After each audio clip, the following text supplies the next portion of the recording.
Aujourd'hui, le 28 août, Lego a activé sa nouvelle page concernant Lego Mindstorms EV3.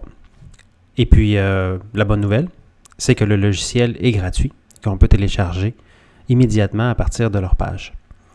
J'ai fait ça aujourd'hui et je vous propose une comparatif des logiciels éducatifs et grand public. La première des choses, c'est si vous êtes intéressé à télécharger le logiciel, par exemple à la maison, vous pourriez vous pratiquer ou tester vos programmes parce que dans le fond, c'est la même base de logiciel. Eh bien, vous vous rendez sur le site web de Lego. Et puis, malheureusement, le Canada n'est pas une région encore reconnue chez Lego, mais peu importe l'endroit où vous téléchargez ou peu importe le site web que vous choisissez, vous allez pouvoir télécharger nos versions anglophones et francophones. Donc actuellement, je suis sur le site américain et on peut télécharger en fait une version pour Mac et PC avec multiples langues, multiples choix de langues. C'est ce que j'ai fait aujourd'hui. Une fois que l'installation est terminée, eh bien, on remarque que nous avons deux icônes qui peuvent se retrouver dans la barre de menu. Alors, le premier, c'est en blanc, le logiciel Lego Éducation, qui n'est pas celui-ci que vous avez téléchargé, mais bien celui qui s'appelle Lego Éducation version maison. Et donc, on voit déjà à l'avance qu'il y a une différence au niveau des icônes. Petite précision ici, donc le logiciel éducatif, vous allez pouvoir le télécharger à partir d'un autre site web et ce logiciel est payant. Tout à l'heure, j'ai essayé d'ouvrir les deux logiciels en même temps et ça n'a pas fonctionné. Donc, je vais commencer par ouvrir le logiciel pour la maison, celui que j'ai téléchargé aujourd'hui. Et puis, vous allez tout de suite remarquer que l'interface d'accueil est extrêmement colorée, dynamique et on entre rapidement dans l'univers Lego Mindstorms EV3 avec les modèles que l'on voit sur Internet depuis plusieurs semaines. Il y a beaucoup de bruit, donc il y a une ambiance, il y a vraiment quelque chose de spécial qui va se passer ici. Et vous pouvez choisir le modèle. Il y a également des modèles supplémentaires qui vont être disponibles. Donc, si vous regardez ici en bas, vous avez plusieurs modèles supplémentaires. Et si je peux me permettre un petit clin d'œil, le modèle qui est ici a été fait par un Québécois, Marc-André Bazergui. Donc, il y a un 12e de Québécois dans ces modèles. Donc, si on revient au modèle de base, donc si on prend par exemple le serpent, eh bien, et là je l'ai choisi. Donc, on a un peu d'informations sur qu'est-ce que ce modèle peut faire. Et, là, si je clique « Créer », en passant ici, j'ai installé la version anglophone, mais la version francophone est également disponible. Eh bien là, on retrouve en fait une série d'informations sur comment se passe, la construction de ce modèle-là. Je reviendrai là-dessus parce que je veux faire une série de vidéos comparatifs, mais il y a de nombreuses différences entre ce qui se passe ici et ce qui se passe au niveau du logiciel éducatif. Donc, voilà. Et vous avez, nombreux programmes qui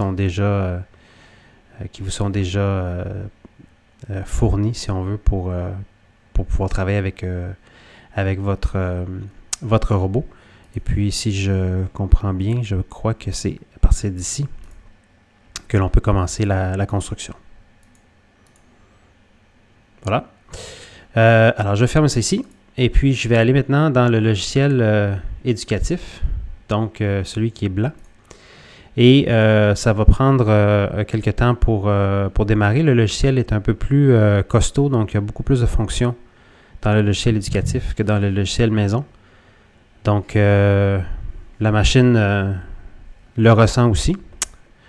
Mais donc, voilà. Et l'interface, c'est donc beaucoup plus épurée. Et l'intention de ça, c'est d'être beaucoup plus éducatif et d'être beaucoup plus pédagogique.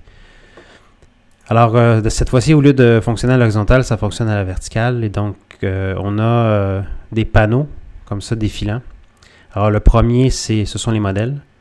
Donc, si je suis intéressé par la construction des modèles en particulier, que l'on a vu aussi sur Internet depuis le lancement. Et donc, je vais pouvoir les construire un par un. Donc, on parlait ici des modèles d'expansion. Les modèles de base, ce sont le Gyro Boy, le petit monsieur, le petit bonhomme gyro, le trieur de couleurs, le petit chien et un bras robotisé. Voilà. Et puis, bien là, c'est toute l'exploration de toutes les fonctions dans un mode hyper éducatif. Donc, je reviens là au démarrage. Donc, ce sont vraiment là, étape par étape. Qu'est-ce qu'on peut faire avec? Donc, un aperçu des fonctionnalités. Ici, là, la prise de données, la saisie de données est une fonction que l'on retrouvera juste dans le logiciel éducatif. Et tout ça nous amène vers le robot éducateur qui est le robot iconique de l'éducation. Donc, qui va être ici. Donc, qui va ressembler à ceci. Donc, vous allez, en ouvrant, si j'en ouvre un, tiens, vous allez avoir à ce moment-là les étapes de construction que vous allez pouvoir suivre pour assembler votre base de robot. Petite parenthèse sur ce modèle, on a fait attention cette fois-ci là, à ce que ce soit vraiment facile à assembler, rapide à assembler. Ça devrait prendre à peu près une vingtaine de minutes à assembler. Beaucoup d'options de construction par la suite, donc il reste vraiment de la place pour placer des capteurs, placer des pinces, placer des accessoires. Donc ça va être vraiment intéressant de travailler avec ce modèle. Voilà. Et encore une fois, donc je vais faire une série de vidéos pour vous expliquer les fonctionnalités supplémentaires de ce logiciel éducatif. Mais ce qu'il faut en retenir, en fait, c'est que, pour conclure, le logiciel est exactement le même au niveau de sa structure, donc au niveau des blocs de programmation, ça fait la même sorte de fichier, ça fait exactement la même chose.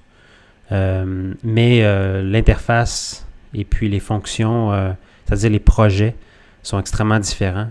Le look est aussi très différent. Lorsqu'on navigue à travers le logiciel, on sent que c'est deux équipes qui ont travaillé sur ces projets-là. Mais je pense que dans les deux logiciels, il y aura des très bons côtés et puis on aura du plaisir à utiliser les deux plateformes. Donc, je vous recommande le logiciel éducatif pour les écoles, le logiciel à la maison pour la maison. Et puis, de cette façon-là, je pense que vous aurez le meilleur des deux mondes. Alors, la suite dans un prochain